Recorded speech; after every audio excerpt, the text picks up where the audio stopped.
guys, welcome. Today we're going to focus on how to do a dynamic stretch from a standing position, as well as the option to do this from a seated position. I would encourage you with this stretch that you do this after your walk, because then we know the body is fully warmed up and prepared. So when doing this, you have options. You can use a stairway area. You could do this outdoors. You could use a curb. You could use a sturdy step. You could even choose to use the side of your treadmill as long as you have your railing there for support. So get creative in your space.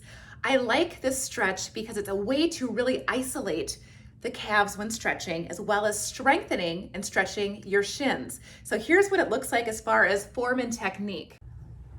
Okay, here's what it looks like. We're carefully going to lower the heels just enough to feel a good stretch through the calves.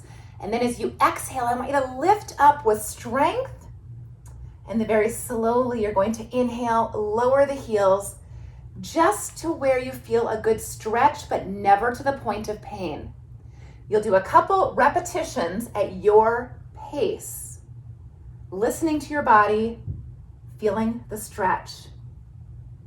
This is also really good in helping with your ankle strength and stability. You guys, here is the next option. If you want to do the same dynamic stretch from a seated position, if you happen to have any tubing at home like this or a therapy band, here's a great choice and an option for you. You can take your band, you can place it around the bottom of the foot, and I'm gonna sit up tall, but I want to be using those arms to add a little bit of light resistance. So I'm pulling those arms back at the same time I am allowing that foot to bend, flexing the foot, and feeling the calf stretch. And then slowly we release. I'm going to point, and that's where I get that shin stretch. And now do it again. I pull back lightly, light resistance, stretching the calf, just a couple seconds, breathing through it, and then releasing.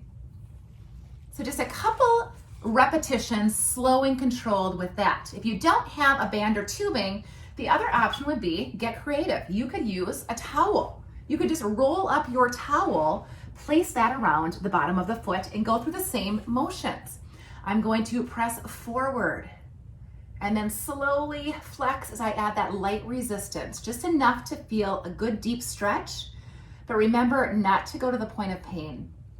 Listen to your body. Just doing a couple slow repetitions as you breathe through doing the stretching technique. So these are just a couple options to give you. If you don't want to do them standing, you could use the floor. You could do these other options from a seated position in a chair. You could even do them from your bed if you needed to. So we all have options. Give these a try after you're walking this week.